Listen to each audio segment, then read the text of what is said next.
Hello and welcome back to episode 3 of the Schwab Sports Show.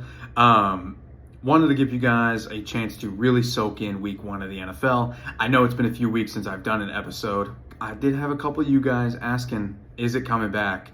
Yes. Hey, sometimes I'm a busy guy. Don't always have the time for it. But we are back with week 2.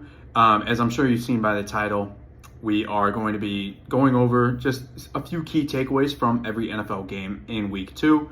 And we're just going to go in chronological order of when they happened.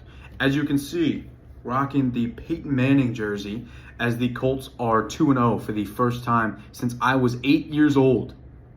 Super impressive what they've been able to do. I will obviously talk about them a little bit later in the episode when we get to that game. But we're going to go ahead and start with the first game of the week, which was Packers-Commanders. That was the Thursday night game, and my biggest takeaway from this is that this Packers defense is absolutely suffocating. Jaden Daniels was having such a hard time all night trying to get anything going for his offense. They did end up stumbling into a couple touchdowns, so it wasn't like a complete shutout or anything like that. But man, it's almost like having a defensive player of the year candidate on your team at edge rusher really, really helps. Dallas, you got to take a look into that. But watching the Packers defense, again, jokes aside, Micah Parsons has been phenomenal for this defense so far. Again, it's only 2 weeks in, but I would not be surprised if this is the season that Micah kind of gets over the hump of potentially winning Defensive Player of the Year. He does more than, not only will he get double-digit sacks because that's what he's done every year of his career so far, but he is a guy that is constantly jamming running lanes. He is so good in run defense, obviously gets to the quarterback better or as good as anyone in this league. So I would not be surprised if we have a DPOY season incoming for Micah Parsons. On the same, I can't believe I just stumbled on my words that bad. In the same breath, I would not be surprised if Jordan Love ends up being a true MVP candidate.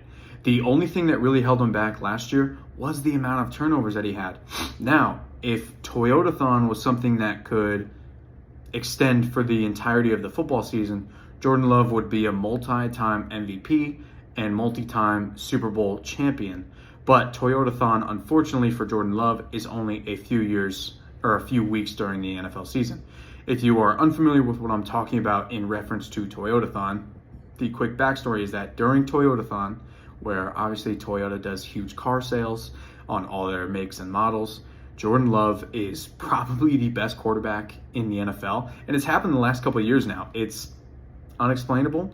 I don't know if he's just a big Toyota fan. Whatever the reason may be, he is awesome during Toyotathon, and we have the stats to back it up. So I'm sure Matt LaFleur and the Green Bay Packers organization has talked to Toyota to see if A, they can get him the newest Tundra, because probably a guy that deserves it, and B, can they extend Toyotathon so that way Jordan Love has those good vibes as much as possible.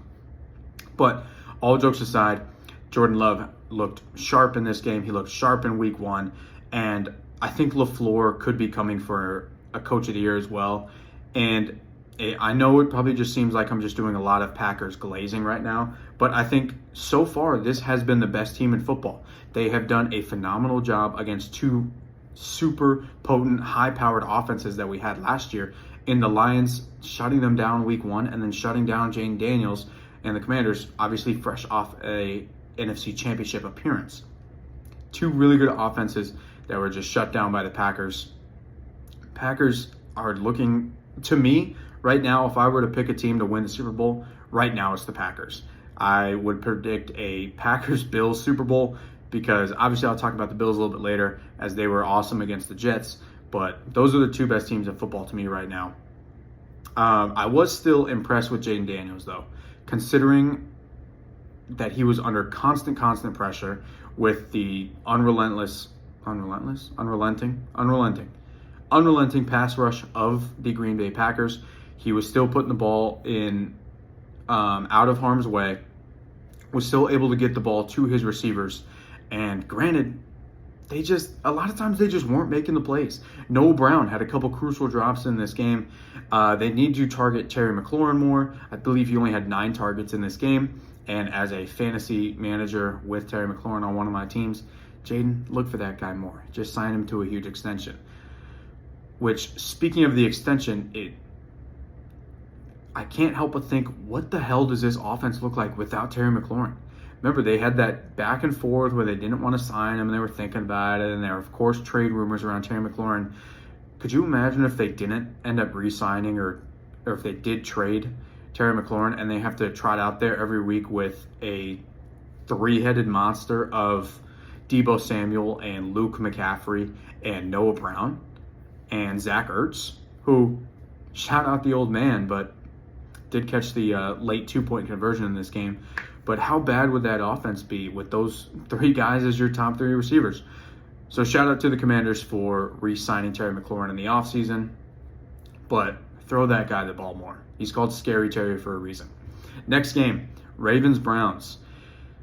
In my notes here, I have Browns are probably the least exciting team in the league. Only a matter of time for them to see what they have in Dillon Gabriel or Shedeur Sanders or both.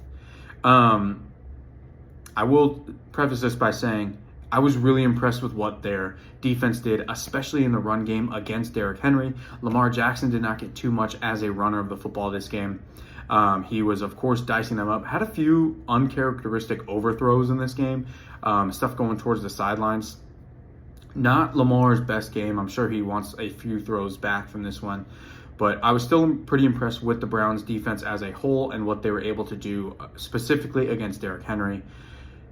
But at this point, when you're already 0-2, and it's not pretty games either, they got smushed by the Ravens, who ended up putting up 41 on them, and you lose to a bad Bengals team by 1 point.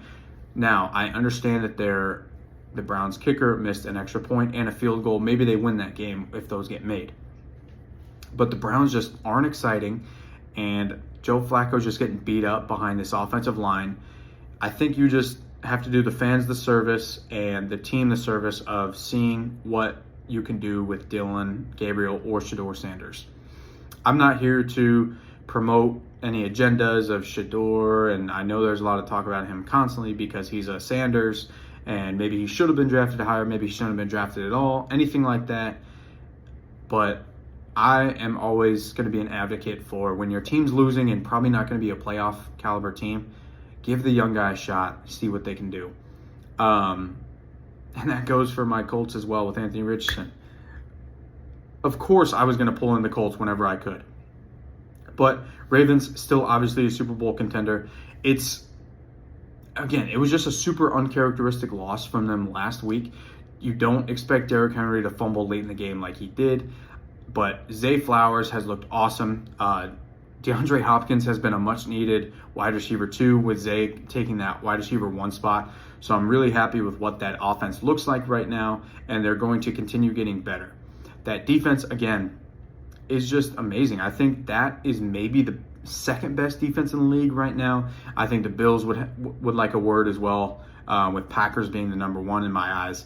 But that safety duo of Malachi Starks and Kyle Hamilton, if they aren't already the best duo in the league, I think it's just a matter of time before we are saying that is the best safety duo in the league. 2 absolute freaks, studs, drafted in the first round. How do the Ravens keep doing this? They just take the best talent possible when their pick gets there, and they're constantly reloading, even if they're at the back half of the first round every time. So, breakdown for that game: Ravens good, Browns bad. Start the young guys, see what you got. Next game, another AFC South team. Sorry, not AFC South, holy cow. AFC North, excuse me.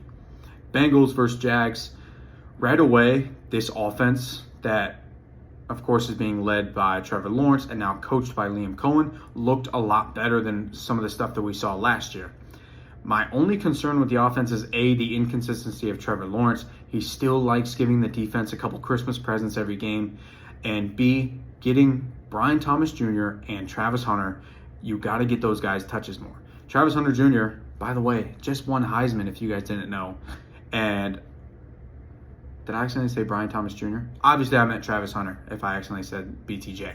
But reigning Heisman winner Travis Hunter, BTJ, who was in Offensive Rookie of the Year talks last year. We need to get those guys the ball more if we are Liam Cohen in Jacksonville. Look, you still put up 27 points, but you let the Bengals, led by Jake Browning, lead a comeback and lose 31-27.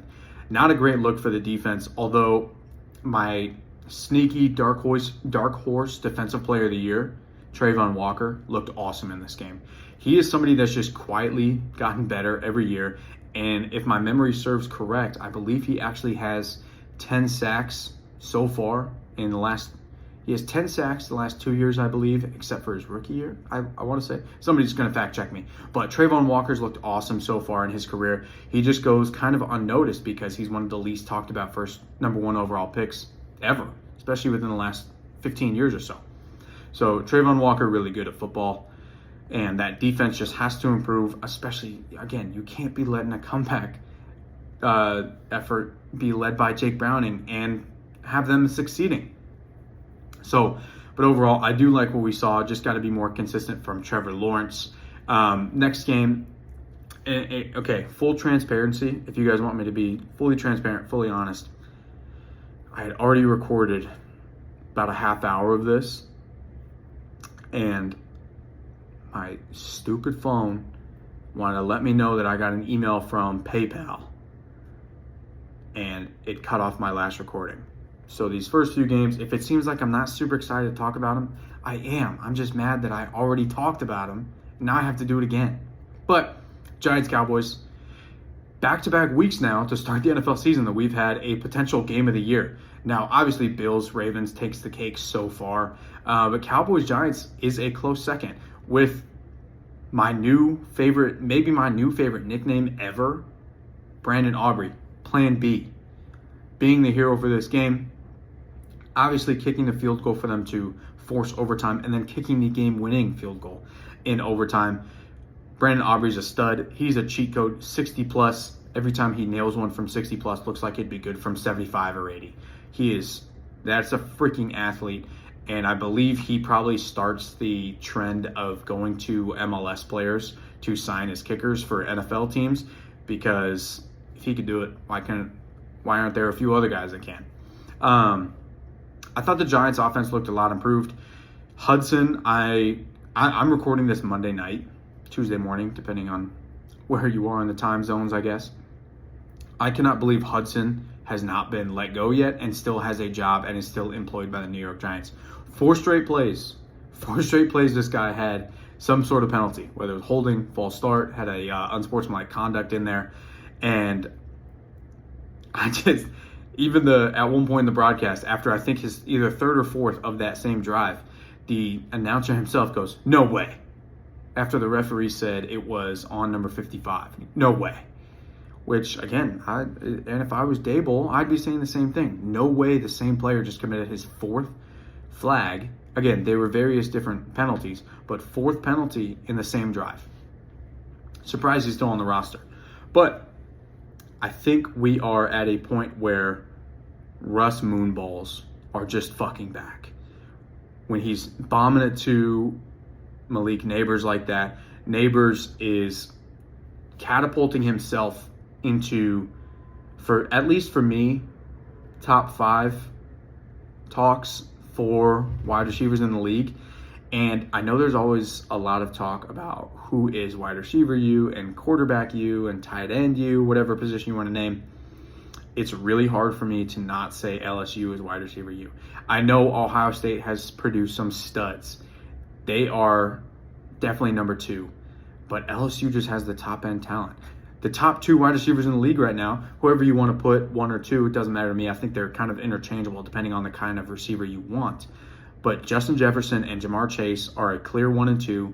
And Malik Neighbors, I think, is not that far off from being named the 3rd best wide receiver in the league. So if we're going to talk about wide receiver U, for me right now, it is LSU. Ohio State is a very close second. But LSU, wide receiver U. Neighbors is amazing. Wan'Dale Robinson has actually looked really good.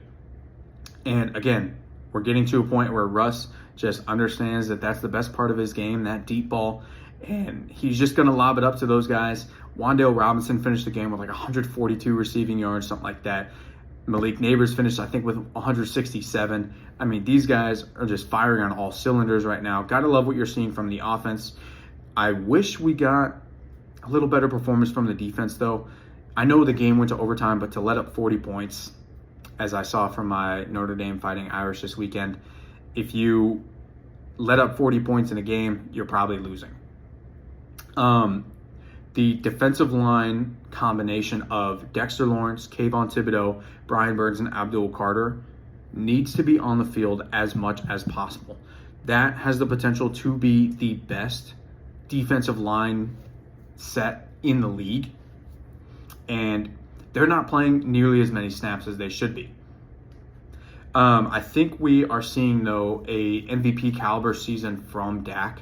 We, of course, saw it a few seasons ago before he ended up having a season-ending injury when he played, I think, the first 4 or 5 games, I want to say. But he's looked really good so far. CD, of course, had a couple weird drops in the first game, but CD looked really good yesterday. George Pickens, obviously, is a phenomenal number 2. Javonte Williams, what? He was a guy that now here's the guy that in all my fantasy drafts, I looked at his name and I thought, no thanks. I don't know what he's going to look like. Again, coming off some injuries, he was average at best in Denver, but he has quietly been, in terms of fantasy at least, one of the best running backs in the league, and I'm pretty sure is the highest scoring running back so far in fantasy. He has just about 40 total points between the 2 weeks.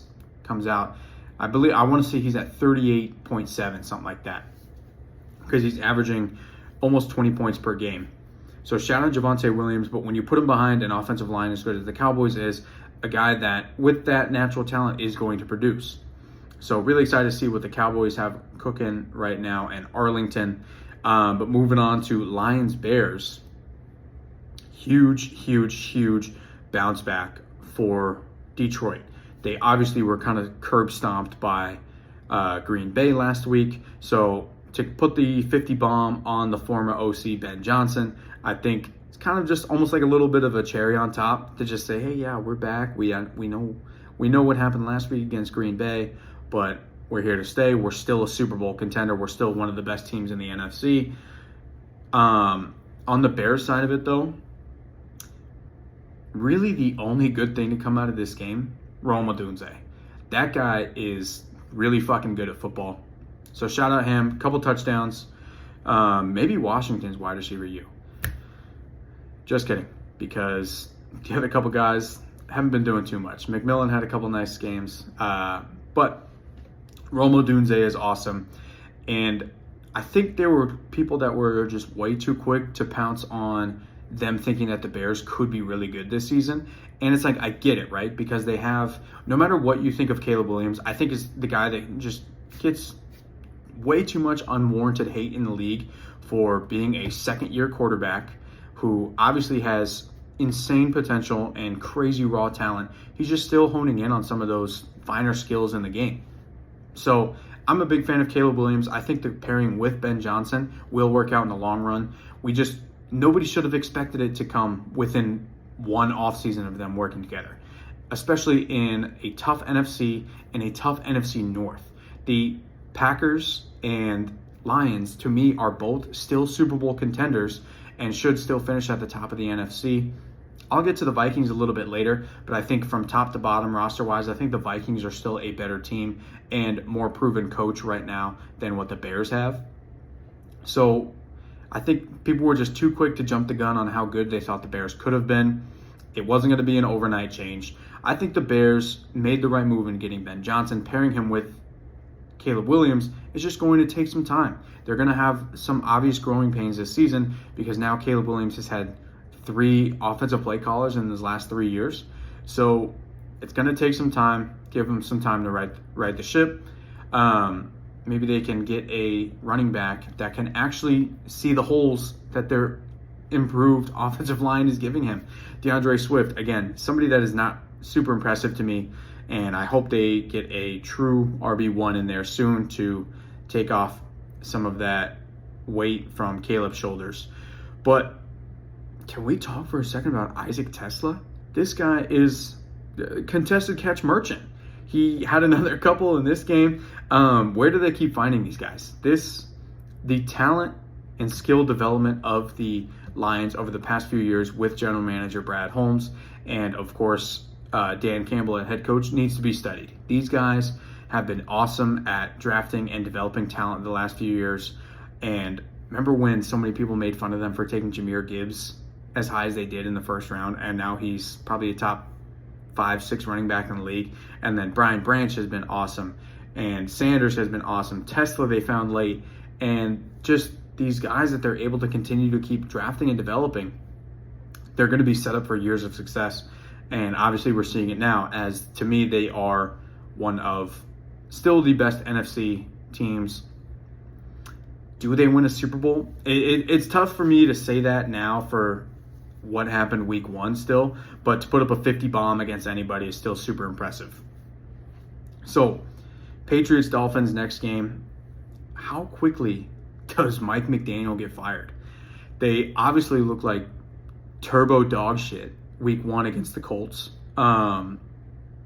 Tua had a bit of a bounce back game. Tyreek is still frustrated with his usage, and I get it. When you're a guy like Tyreek, who's still one of the fastest players in the league and is constantly getting as much separation and getting as open as he does, you want the ball as much as you can. Right now, they're just not feeding him the ball as nearly as much as they need to. Jalen Waddle, again, a little bit of a bounce back game after a quiet week 1. But this Dolphins team, again, is just super unimpressive to me. The defense is really bad. They don't get as much pressure as like anybody in the league. And their secondary, not only was it bad going into the season, they have a couple injuries. They had a couple guys go down week 1. All of a sudden, their secondary depth is terrible. They, of course, brought back Minkah Fitzpatrick, but they lose Jalen Ramsey in the process. So they don't have a dude at corner anymore. They have a dude at safety in Minkah, but the rest of the defense, like, it's not being saved by Zach Sealer. Let's be honest. I think the Tua conversation is tough because I understand he's a middle of the pack quarterback. He is kind of in that. Again, I know there's some people that are pretty high on Tua. There's other people that are pretty damn low on Tua.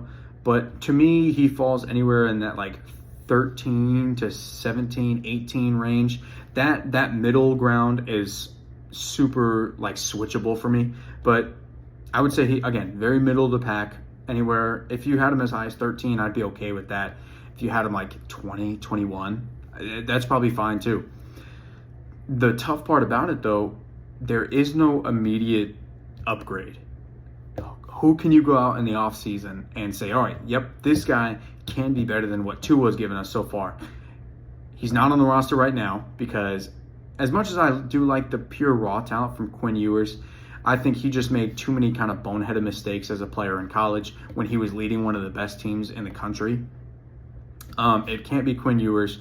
And so far, in terms of the 2026 NFL draft class at the quarterback position, nobody has really jumped off the screen yet. Maybe they would just wait a couple more years, wait out the Tua contract, and get Saga Palute from Cal, who, if you guys have not seen him play yet, that dude is a stud. He, of course, verbally committed to Oregon, backs out of his commitment, goes to Cal, has been lighting it up so far for Cal. He's only 18 years old, but he has looked awesome. But he's another big lefty that they can go ahead and get in Miami when Tua doesn't work out at the end of his contract. But again, it's hard to move off of Tua when they, A, already signed him to his extension, and B, there's not an immediate upgrade that's easily attainable. On the Patriots side of things, look, they're taking the right steps. They're beating the bad teams, the Dolphins. They had a close game last week against the Raiders, who, again, we'll talk about it later, didn't look very impressive tonight against the Chargers, but the Raiders are still a pretty good football team. Patriots battle against them, win against the Dolphins. Love what we've seen so far from Drake May. I'm just so impressed with his pocket presence. He stands so well in the pocket. He evades pressure well. Now, looking back at it, it's the bad take, but I'm going to go ahead and say it anyway because at the time I obviously wasn't on YouTube and I was kind of doing TikToks on and off. I had Drake May as my QB2 in last year's draft over Jaden Daniels. I had Williams as my 1. So I'm rooting for Drake May to prove me right. And I know Jaden Daniels had an awesome rookie year, but Drake May, again, quietly just improving and is steady. He doesn't turn the ball over that much. So I'm really excited to see what his season keeps progressing like. But this Patriots team, I think they're back to, I'm not going to say dominant and dynasty and winning a bunch of Super Bowls and anything like that, but they're back to the type of culture that we expect from them now that Mike Vrabel is the head coach. And he obviously knows what it's like being a player for the Patriots back in his playing days. So really excited to see what they have in New England, although I don't want them to be good because I still hate them for the amount of times they kick the Colts' ass. Of course, I'm bringing the Colts into it as much as I can. You expect nothing less from me. So let's see. Next game is going to be Niners-Saints. Obviously, the headline is that Brock Purdy was out, and it was Mac Jones taking the reins. And Mac looked fine. He looked good. A lot better than what we saw when we had to step in for Trevor Lawrence last year with the Jags. Looked a lot better then. Anytime there's a quarterback that has to play some games for the Niners and they look pretty good and the Niners win, we've seen it with like C.J. Beathard and Nick Mullins and Sam Darnold and Brock Purdy and Mac Jones. These guys that obviously don't have like elite physical traits, although Purdy's definitely an outlier, but it happens every time that people just, oh, well, it's the system. Shanahan's just, it's the system, and these guys aren't really that good. Look, it gets to a point where, Shanahan needs his flowers because he does it. Okay, thinking back, I can't believe I left Jimmy Garoppolo off that list. But he's done it time and time again. But I do think there is a difference between what Mac Jones did against a really pretty bad Saints defense and what Brock Purdy does week in, week out. I think Brock Purdy evades pressure a lot better. His pocket presence and awareness is just way better than the guys we've seen the last few years, not named Brock Purdy. And the key for Brock Purdy is, yes, although he doesn't have any of the elite physical tools of having a cannon for an arm or being super fast or being 6'6" like Justin Herbert or Josh Allen, these big guys. What he does do is not turn the ball over and has elite timing and he has an elite mind and knows this offense like the back of his hand, probably just almost as well as Shanahan. So I think this is me putting an end to all that shit. I hate that conversation. Well, Mac Jones did it. They did not need to sign Brock Purdy to $55 million. I will say $55 million a year is a bit much, but in today's day and age, if you feel like you have the franchise guy, you have to pay him. Again, I think 55 is a bit much, but I don't hate them for paying what they did to keep their franchise guy, somebody that they can and will continue to win with. On the Saints side of the thing, on the Saints side of things, see, I ramble too much. Again, I'm getting better at this, guys. I'm getting better. I'm going to continue to get better. I'm going to be like Drake May sitting here. Just starts off pretty strong and just quietly gets better. And before you know it, millions of views, best in the world. It's coming soon. But Saints side of things, I like what I've seen from Rattler so far. I will say I'm completely blown away and baffled by the fact that Rattler is starting because they drafted Tyler Shuck, a second-round pick. They drafted him high. A second-round pick is pretty high for a quarterback, especially in this lackluster draft class where we only had Cam Ward go 1, and then obviously Shador and Gabriel and other guys, and Jackson Dart. I'm not going to forget Jackson Dart. But Jackson Dart still goes first round. Shuck was QB3 in terms of where he was drafted. That's not my personal rankings. That's strictly just based off where they were drafted. He was the third quarterback taken. So I don't understand them drafting Shuck and still playing Rattler. But if they feel Rattler gives them the better chance to win, Rattler's still young enough to potentially prove that he can be a guy for them. Do I think Rattler is going to be the franchise savior for the Saints? Absolutely not. But he's younger than Shuck. And at the moment, if he's better, he's better. I will take this chance, though, to get this off my chest. because during the draft process, when a lot of people were finding out that Shuck was already 25 and was going to be 26 by the time he gets drafted, people thought that was way too old to take a quarterback. I think quarterback is the one age in kind of all of sports, at least like the major US sports, that they can be a little bit older. Because if you think, like, let's say there's a world where Shuck ends up being the franchise guy for the Saints, right? I don't think he will be, but just close your eyes and run with this scenario for me.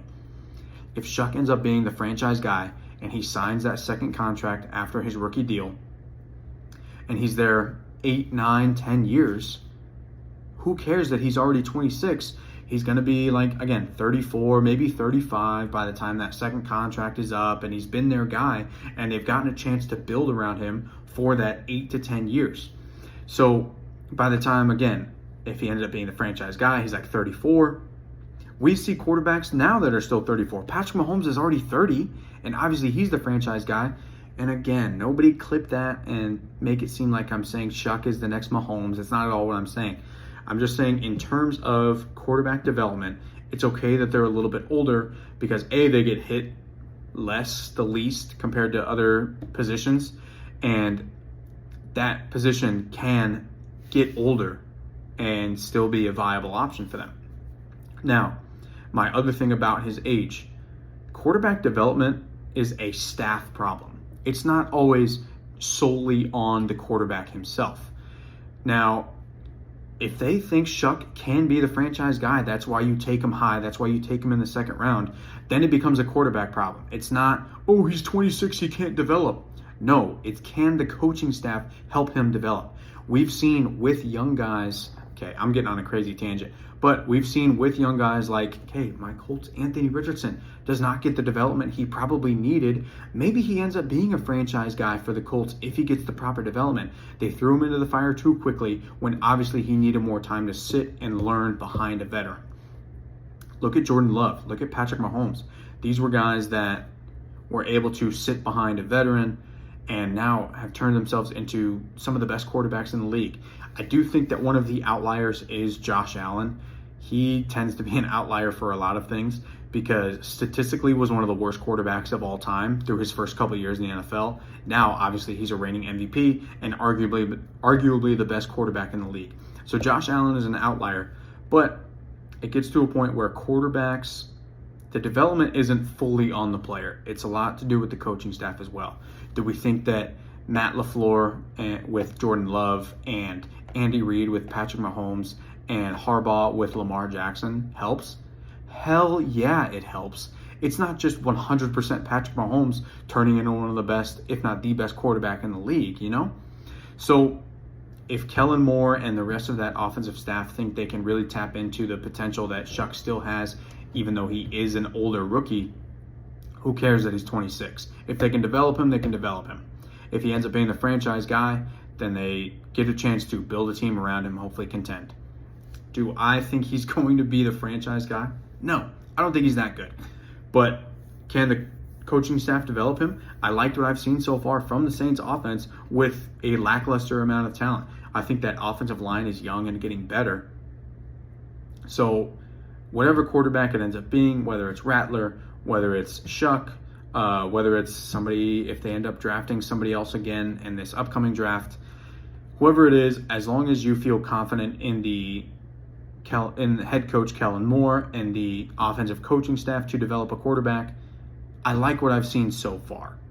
And I think Kellen Moore, who has had some success as an offensive coordinator the last few years, bounced around a couple different teams, I think that's huge for the development of whichever quarterback they end up trying to develop at least.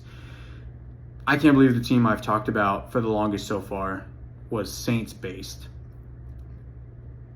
But at the end of the day, I do think the Saints just need a full rebuild.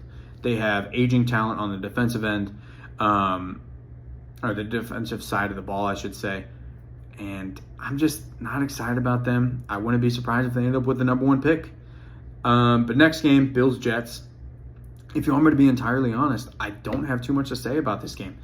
Fields looked a little bit inconsistent. The Bills defense looked awesome. Again, I kind of mentioned it earlier. I think the Bills are going to be a top top 3 to 5 defense in the league this year. So the Bills defense looked awesome. Joey Bosa looked awesome, turned back the clock a little bit. They were able to get Justin Fields kind of just in a bad headspace. He was making a couple bad throws and weird decisions. And this defense is awesome. They're going to be one of the best teams in the league this year. And as of right now, it's pretty easy for me to say that is my AFC pick my pick to represent the AFC in the Super Bowl. I think this is the year that they really can do it. Again, Josh coming off an MVP, the defense, which was already a great unit last year, looks to be improved this year. So I'm really excited about what the Bills look like just as a team as a whole. But maybe my biggest takeaway is James Cook. Again, another scenario of a guy that was going to potentially hold out if he didn't get a new contract. But here he is having an unbelievable game for them already in week 2, and he looked really good in week 1 as well. So I'm glad that he hasn't really lost a step. And again, another guy that I have in my fantasy team, on one of my fantasy teams, got me damn near 30 points this week. And my quick side piece for my fantasy teams, I'm in 5 of them. It's a lot, I know. Just a few minutes every day just to double check them, make sure no injured guys are starting, anything like that. But in my fantasy career, as much as I think I know ball, I'm a very mid fantasy player. Last couple of years in my leagues, I went with the no running back strategy, which, if you're familiar, it's basically just waiting on running backs till later in the draft and getting guys in like round 6, 7, 8 later. And focusing primarily on a stud tight end, wide receivers, maybe a quarterback early, stuff like that. Again, waiting on running backs later. Hasn't worked out. Like I said, last couple of years, mid fantasy player, as much as I think I know ball. This year I said, screw that. One of my leagues, second overall pick, it's a snake draft, 10-man league. Second overall pick, I go Bijan. I think he's going to be statistically one of the best running backs in the league this year. Talent-wise, he's already there. I think they're going to lean on him and feed him the ball. And I think he's going to have probably a top 5, top 10 running back season statistically for fantasy purposes. So Bijan at 2, come all the way back around. So the 9th pick in the second, Jonathan Taylor's still there. Colts fan, obviously I'm going to take Jonathan Taylor. He, again, had like 30 points this week. So between the two of those guys, I'm already at about 60 points. Second pick of the 3rd round, come right back around on that turn, James Cook is still there. So I take James Cook, I go 3 super strong running backs to start, and I'm set. I ended up, in this specific league, I ended up with Zay Flowers, Terry McLaurin, Joe Burrow, so rest in peace. But I picked up Dak as my backup, and honestly, I can't stop thinking about this fantasy team. I was fantasizing about it because I felt like this was maybe the best team I'd ever drafted.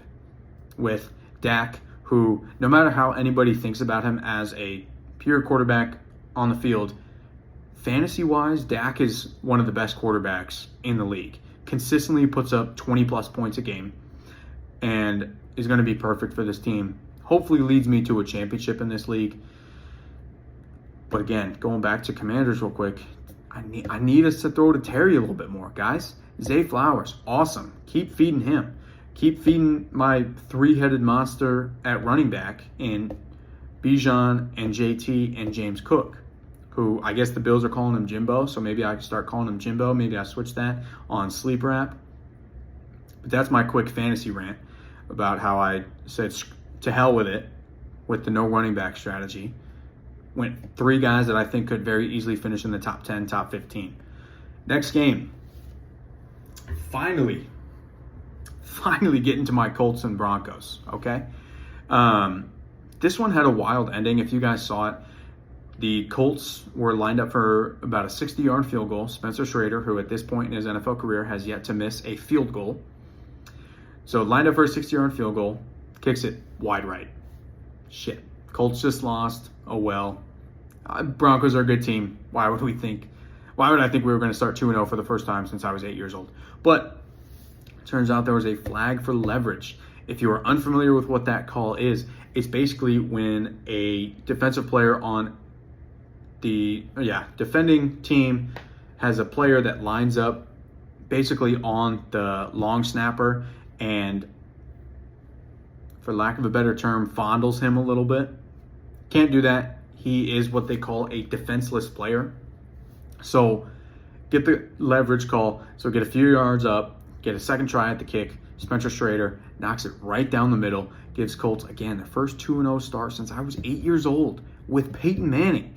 So as much as I love my personal GOAT, 5-time MVP Peyton Manning, right now there is a new sheriff in town, and his new nickname is Indiana Jones. Daniel Jones. Maybe I'm jumping the gun a little too early, but Colts have 2 MVP candidates, as far as I'm concerned. Indiana Jones, Jonathan Taylor. They have an Offensive Rookie of the Year candidate, Tyler Warren, who leads tight ends in receiving yards right now, leads tight ends in targets, and is only 1 target behind what Brock Bowers did last year through his first 2 games. I'm just really excited to have this Colts team right now. Obviously, all jokes aside, Daniel Jones is not in the MVP conversation, because this is what we saw last year from Sam Darnold with the Vikings. Really hot start, ends up slowing down a little bit, but still ends up being a really good team. And at the end of the day, I mentioned this on one of my TikToks, I was big Daniel Jones skeptic. I was not excited about playing him. Like I mentioned earlier with the Browns, I think it's just best to give the young guys the chance to play, i.e. Anthony Richardson, see what he can do, especially now that this is his 3rd year in the league. We have to know if his 5th-year option is something that we're planning on picking up, see where he stands as an NFL player, or do we have to look towards the draft, look towards another veteran option. But maybe this is the veteran that he's supposed to sit behind. Maybe it's just Daniel Jones and he just wasn't on the roster yet. This is our Alex Smith. This is our Aaron Rodgers. Because I still have a lot of hope for Anthony Richardson. But then again, I also am getting ahead of myself. It's only week 2. Daniel Jones has looked really good through 2 weeks. Can he keep this up? Can he maintain consistency? Because he hasn't turned the ball over yet. He's kept the ball out of harm's way. He's just gotten a chance to settle in. I think with the Giants, okay, again, I made a TikTok about this, about why Daniel Jones has looked so good to start for the Indianapolis Colts. And the 3 things that I keep coming back to is, 1, weapons. I know he had a few games with Malik Neighbors, and I know for a lot of his Giants tenure, he had Saquon Barkley with him. But this Colts group as a whole, is better than any group that he ever had with the Giants. If you look up the Giants top 10 passing or top 10 receiving yards leaders during the Daniel Jones era, awful list. It's brutal. Daniel Bellinger is like number 8 at under 1,000 yards. It's a really bad list. So this is the best group of weapons and skill position players that he's had ever in his career. This is the best offensive line he's ever been behind in his career. But I think the biggest thing is going to be his throwing motion. When he was with the Giants, I wish I had a football in here and I could kind of show you guys with the hand motion, because without a football in the hand, a lot of these hand motions I'm going to show you are out of context, are going to look kind of crazy. But what he does with the football, when he was with the Giants, I was looking back at some of the Giants film, he puts his hand on farther back on the ball. So when he throws it, especially these shorter routes that are within 10 to 15 yards, a lot of these slants, these ins and outs, the ball has a downward tilt heading towards the receiver. Now what he's able to do is he puts his hand a little bit further or closer. I don't know. But again, let's say this is the football. He kind of has his hand back here when he's with the Giants. Now that he's a little bit more towards the middle of the ball with his hand, he's able to keep that ball a little steadier, and it doesn't have that downward slant as it's going to its target. He's also releasing it a little bit earlier in his throwing motion. Again, part of that downward slant when the ball's in his during his throwing motion. I'm losing my train of thought, guys. It's late at night. But when he's with the Giants and it has that downward slant, it's because he's getting so far into his throwing motion and he's releasing it too late. Now that he's with the Colts, he seems to have revised it a little bit and he's letting go of it closer to his head earlier in his throwing motion, which, again, eliminates that downward slant, and it just helps him be a better pure thrower of the football. So those are the key takeaways for me when I look at Daniel Jones. Better weapons than he's ever had, better offensive line than he's ever had, and a revised and better throwing motion than what he did during his time with the Giants. Maybe that was something that we fixed this offseason as a Colt. Maybe that was something that was fixed last season when he was with the Vikings backing up Sam Darnold. Either way, really impressed with what Daniel Jones has done, and I hope that he can maintain this level of consistency where he's just taking care of the ball and finding guys quick and not having to elude as much pressure as he did with the Giants. On the Broncos side, Bo Nix looked really good in the first half, slowed down in the second half. He had a couple just unreal off-platform throws. And again, this goes back to my Tyler Shuck take with Jaden Daniels and Bo Nix, who, yes, I know are two guys that talent-wise I think are more talented and more skilled than Tyler Shuck, but those guys are also, and Michael Penix as well, these guys are a little bit older than your typical rookie. They're coming in the draft like 23, 24 years old, when a lot of my life growing up, I feel like a lot of rookies were sometimes 20, but mostly like that 21, 22 range. So these guys are getting a couple extra years of development in college, coming into the NFL, and they're ready. Bo Nix is awesome. I think he does have a little Trevor Lawrence in him, though, where he kind of will have a really good game and make plenty of unbelievable throws, but then just has like kind of one like wish I had that back throw. And he had one late in the game against the Colts where Cam Bynum broke out another legendary celebration, which he is now 2 for 2 on because he had a pick last week, legendary celly. This week, another legendary celly. So I'm so happy Cam Bynum is on the team. But Bo Nix looked great until the second half, slowed way down, and his out-of-structure plays are what kept them going in this game a lot. There were a lot of times where the Colts defense looked good, seemingly stopped them. Bo Nix was able to create something out of structure and keep their drives alive. So I really liked what I saw out of Bo Nix. Again, and I'm not going to try to bring in Colts bias for this part of it. The leverage call, I've seen it a couple times now, may have been kind of bullshit because it doesn't really look all that bad. It's not something that would have had me jumping out of my seat. Call the leverage. Call it. It was right there. It wasn't that bad. Obviously, I'll take the win, but I still think the Broncos were good enough to have won this game. Really stinks that they end up not, especially with Will Lutz missing a field goal that would have put him up by 5. Yeah, because it would have been 31-26. He missed that field goal, of course, gives the Colts a chance to march down the field, get the 29-28 victory off the Spencer Schrader game-winning field goal. Can the Colts win an AFC South that now has the Texans at 0-2, Titans at 0-2, Jaguars at 1-1? Not saying it's going to happen. I'm not saying it's going to. But don't be surprised if it does. Next game, because I'm sure you guys are so sick and tired of me talking about the Colts whenever I can, is going to be Steelers-Seahawks. I'll be honest. This game did not excite me in any way. This was one of the replays that I was getting through, and I was just so bored.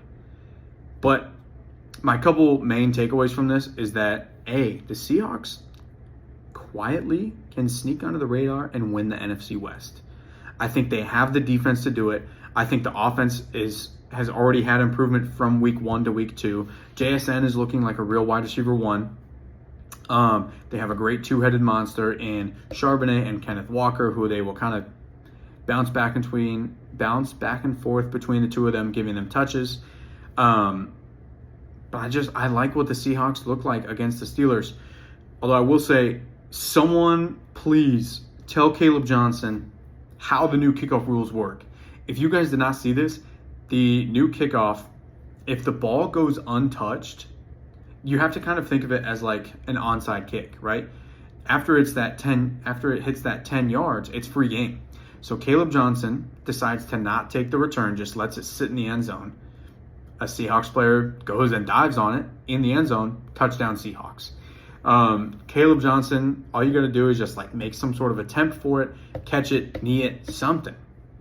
He made no attempt for it, just let the ball sit there. So again, technically, you got to think of it as an onside, that it went past the 10 yards, so a Seahawks player is eligible to grab it. They dove on it, touchdown.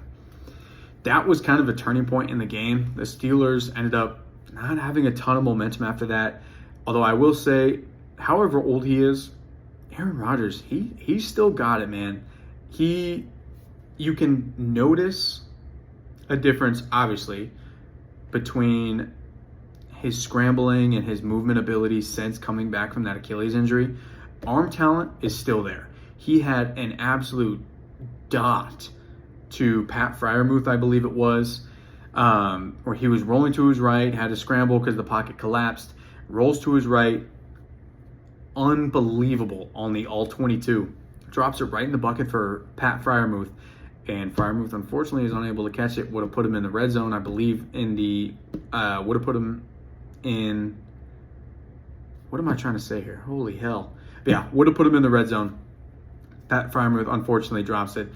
But I do think Rodgers, he's also a guy that has such a high game IQ. That's not something you can take away from him. The arm talent is still there. As long as the Steelers are able to continue to protect him, they haven't done the greatest job of it yet. But if they can protect him, I think they'll still find themselves in the playoff hunt, even though I think Steelers fans at this point maybe even almost want to miss the playoffs so they can get a chance to get a true franchise guy in there, as they've kind of just been recycling a few players since Big Ben left. Next game, Titans-Rams. Honestly, another game that I watched the replay and I really only had a couple key takeaways. My biggest one is that Cam Ward is a stud.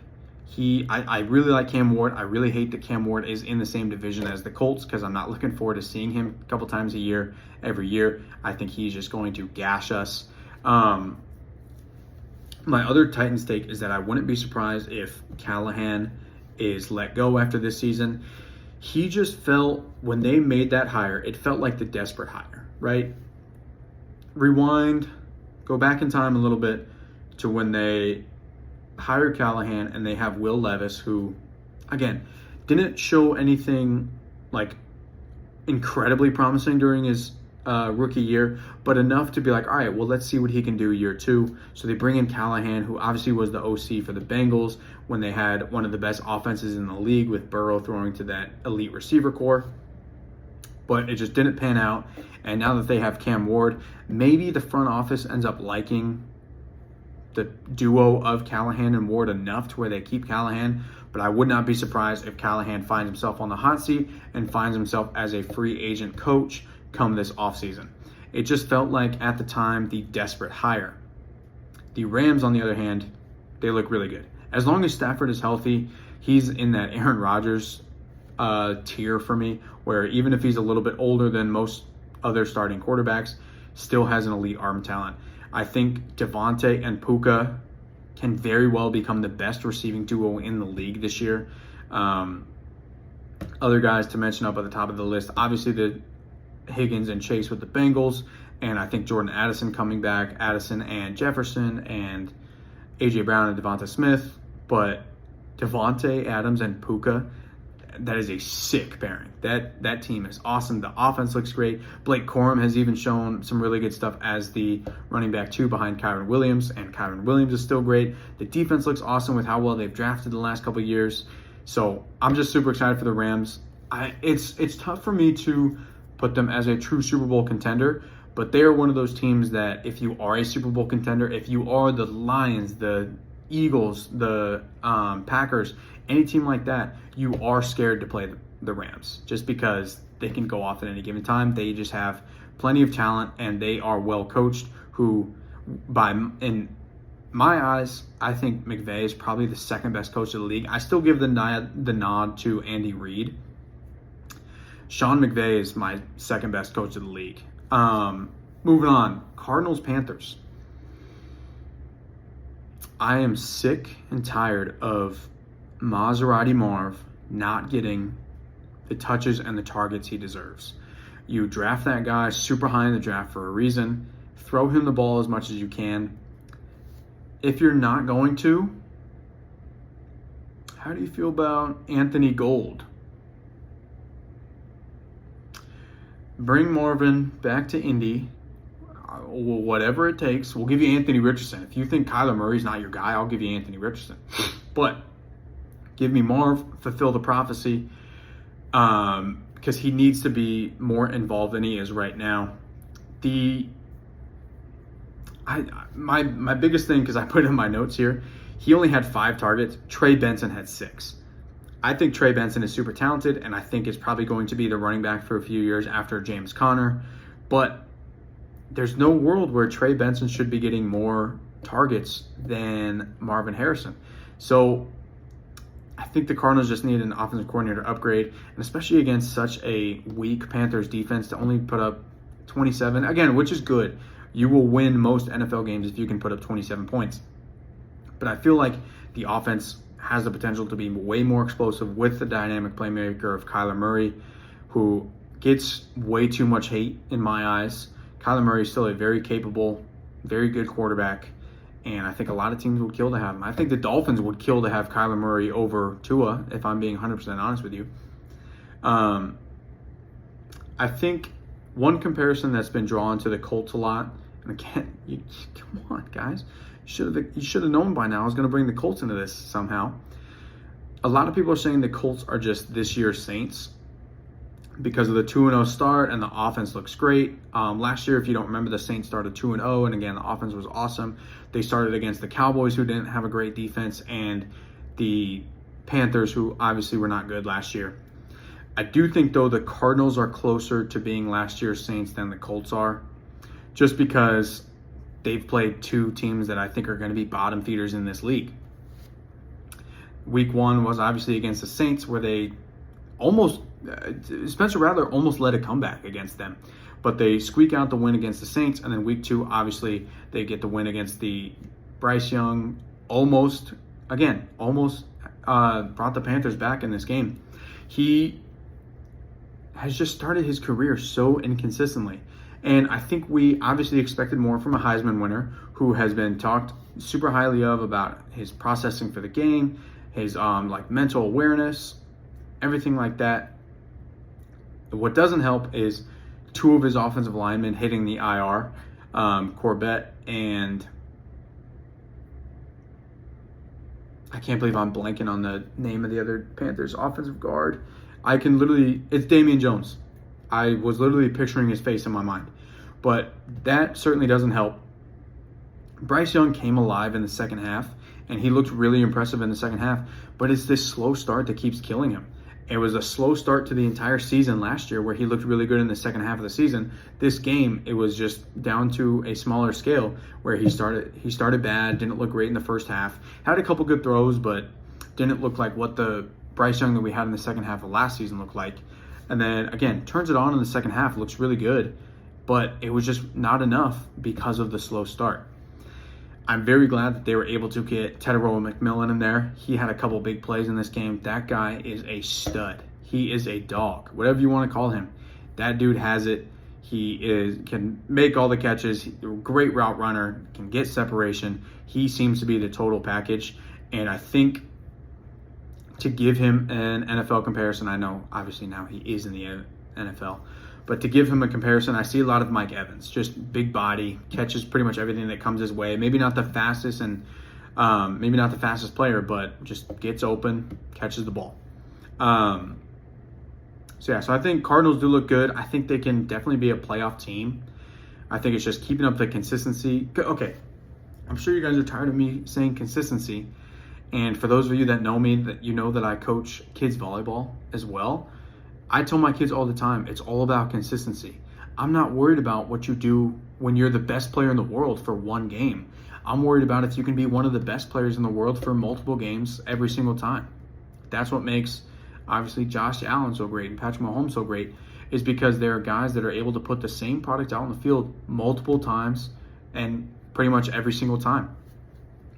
When you are, I'm going to throw the Colts back in there. If you're an Anthony Richardson, who I know a lot of people think he's bad because he's been average to bad for every game in his career so far. He's obviously had a couple really good games in there.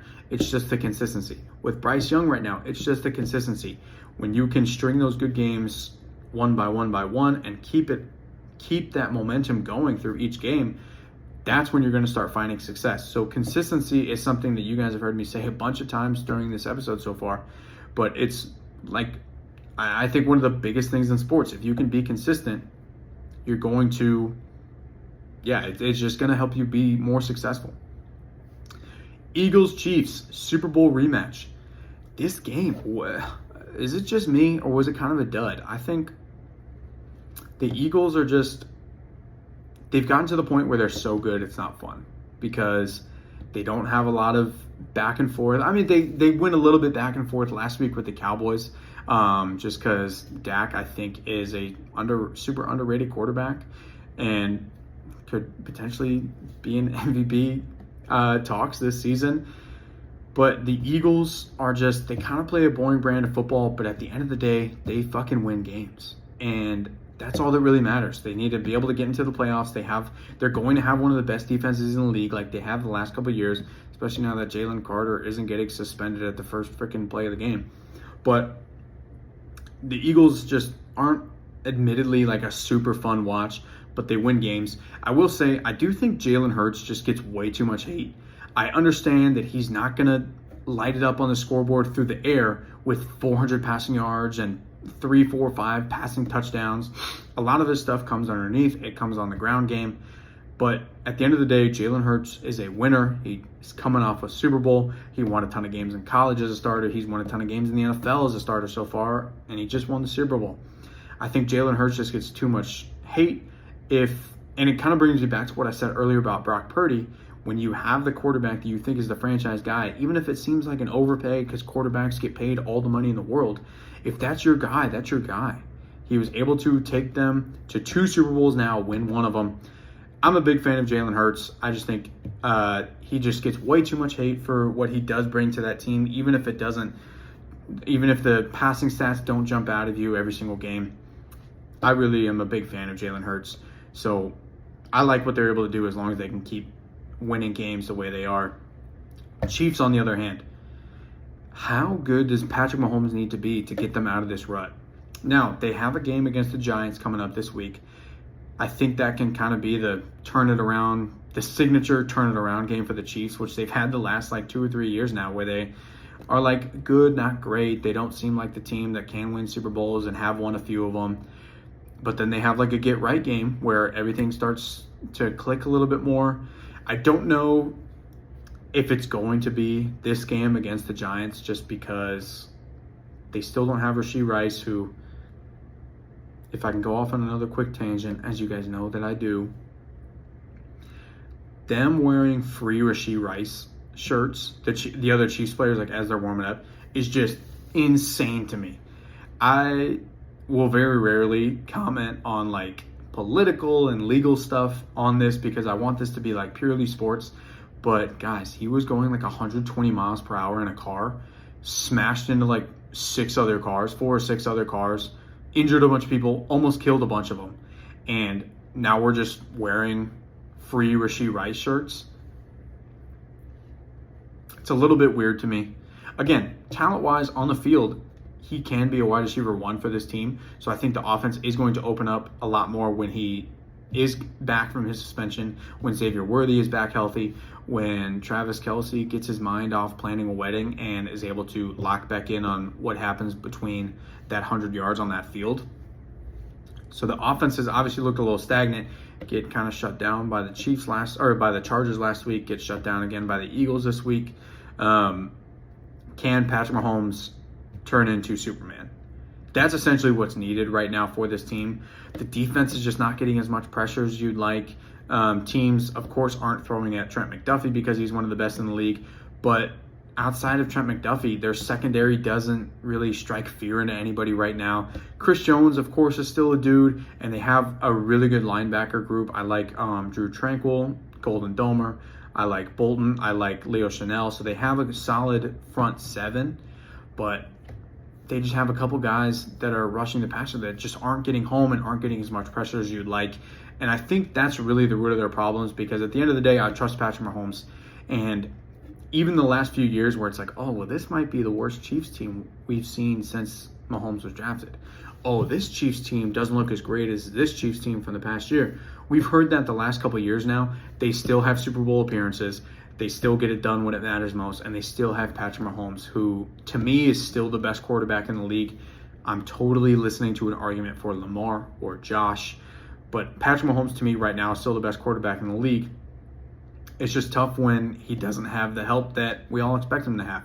With no Rashee Rice, Xavier Worthy gets hurt, Travis Kelce is aging, and hopefully can return to a little bit better of a form. I think the get-right game probably doesn't happen until week 6 or 7.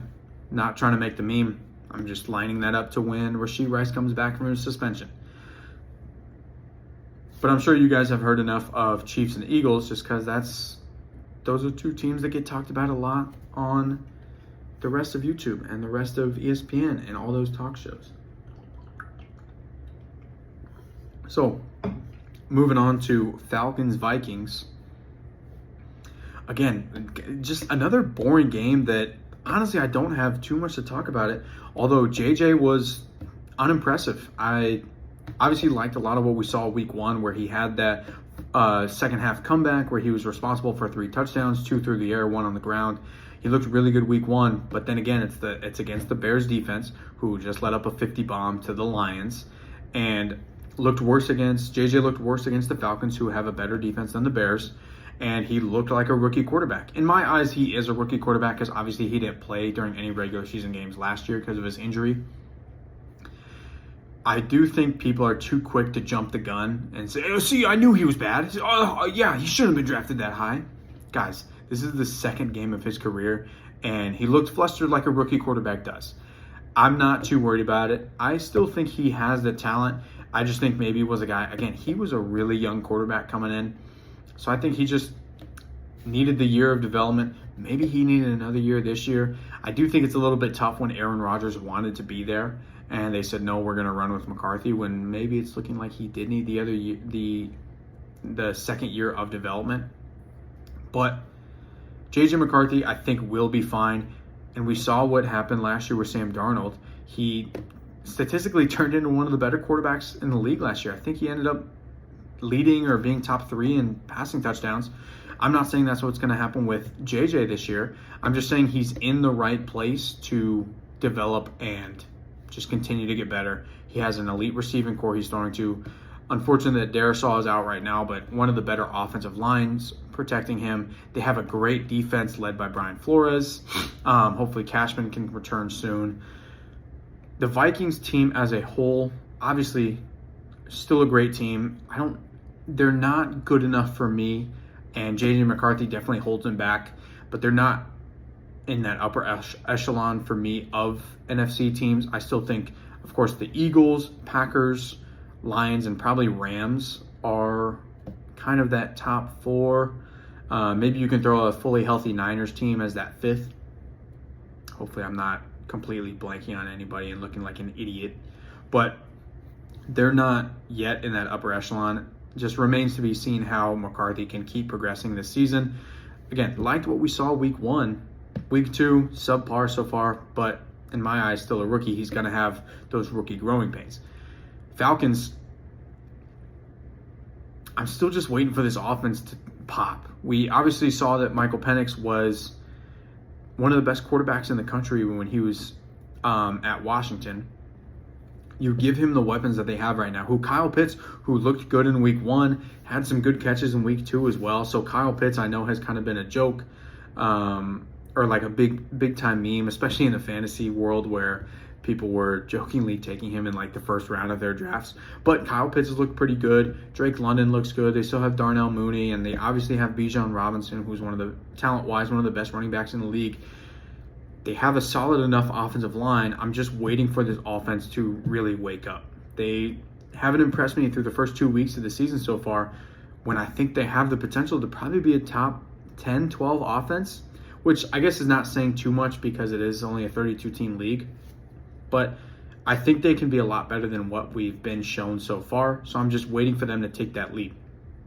I have been impressed with the much improved pass rush. They obviously spent 2 first-round picks on guys, 2 first-round picks, the players being Jalen Walker and James Pierce.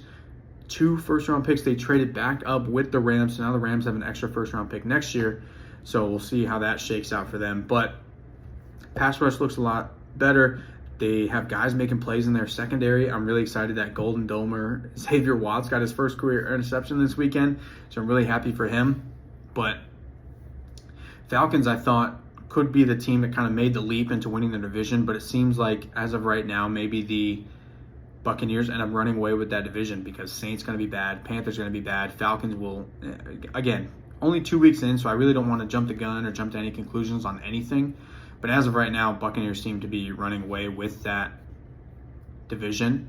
So now we'll get to of course, the couple Monday night games, one of them being the Buccaneers, where just put the ball in Baker Mayfield's hands. Give him his 2-minute drill, and he's going to do it. I just love Baker. He's just a true football guy. How can you not love him? And it's super impressive seeing that comeback that he made.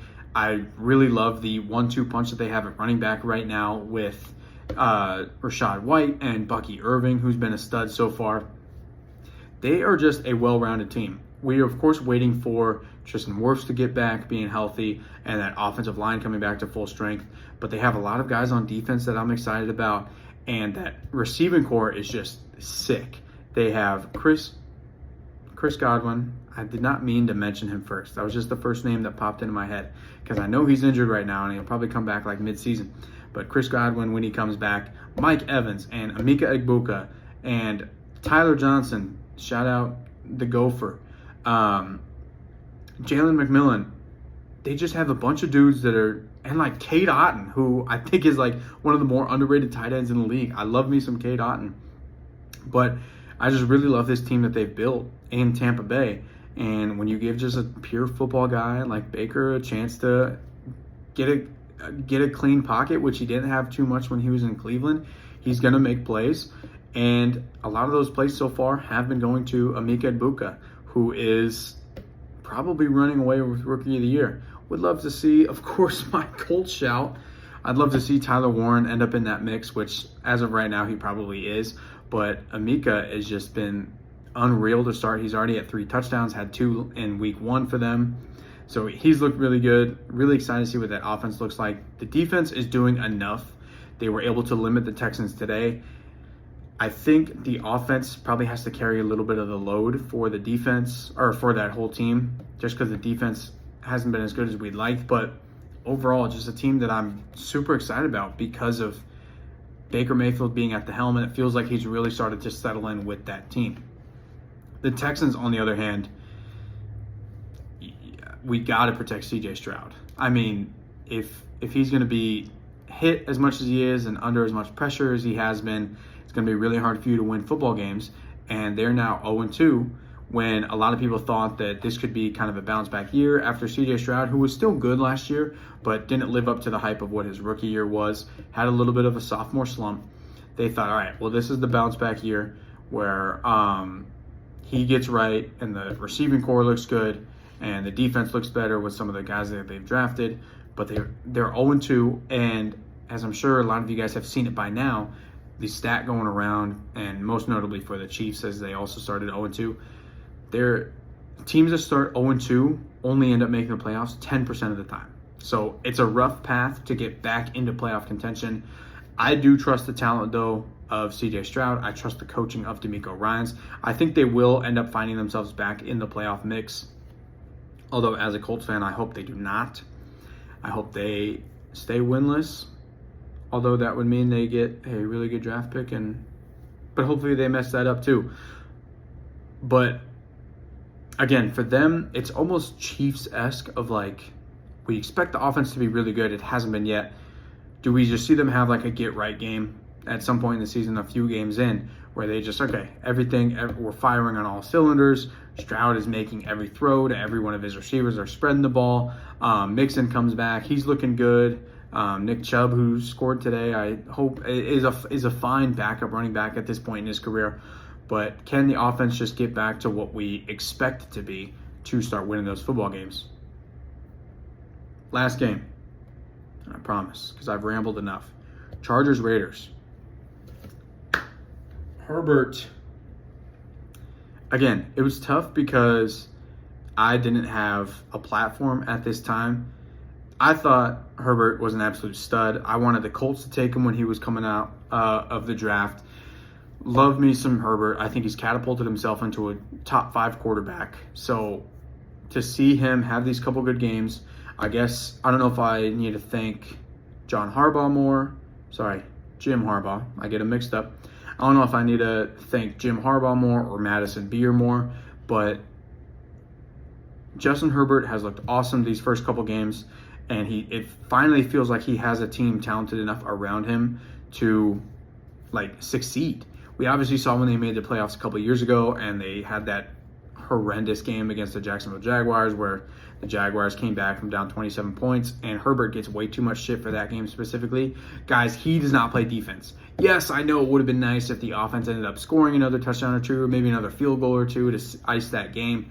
He does not play defense. That game was not on him. He still played a really good football game that day. So I'm just really excited to see that the Chargers are good, and that Herbert, again, to me, really liked him coming out of the draft, and is right now the 5th best quarterback in the league. If I were to go off and give you guys my top 5 quarterbacks real quick in order, I'd go Mahomes 1. And I said it earlier in the episode, I'm okay listening to people on Allen or Lamar. Kind of just comes down to a personal preference. But I go Mahomes 1, Josh Allen 2, Lamar Jackson 3, Joe Burrow 4, Herbert 5. And I feel really strong about that top 5. And Herbert is only making it look better. And again, I want to say that because I didn't have a platform at the time where I could have been shouting this for years, where I think Herbert was going to be one of the best quarterbacks in the league. So now that he is, I'm giving myself my pat on the back, giving myself my flowers, whatever you want to list it as. But the Raiders, Geno Smith struggled. Ashton Genty, we're still looking for him to wake up. But at the end of the day, what I think it really boils down to is the fact that this Chargers defense just looks really good. They were obviously able to limit the Chiefs last week. They limited the Raiders tonight. They had Geno seeing ghosts. Shout out Sam Darnold. But I really like what this Chargers team is doing. I think Jim Harbaugh is great. And who would have thought that after 2 weeks the Chiefs would be last in their division, because the Chargers are now 2-0. Raiders, Broncos both 1-1. Chiefs, of course, have yet to get a win. But we knew that division was going to kind of be a bloodbath, and we're seeing it already. So if you guys can't tell, I'm so excited that the NFL is back. I had a couple other talking points that I wanted to get to, but I ended up hitting all of them anyway, just during the normal game breakdowns. So when this one hits the air, again, I'm recording this late Sunday night into Monday morning, I guess technically it is. So you guys will probably see this at some point Monday morning. I hope this video finds you well. I hope if you're still here, you're one of my best friends. I appreciate you for supporting me in this. And yeah, maybe see you guys later again this week for a week 3 preview episode. We'll see how my week ends up shaking out. But we'll definitely see you guys next week for week 3 takeaways. Excited to get back into this video content. Hopefully this one blows up. This is the one that hits millions of views. But again, thank you guys for tuning in. If you did, it's gonna sound corny. I hate that I'm about to say this. Make sure you like and subscribe, and we'll see you guys next time.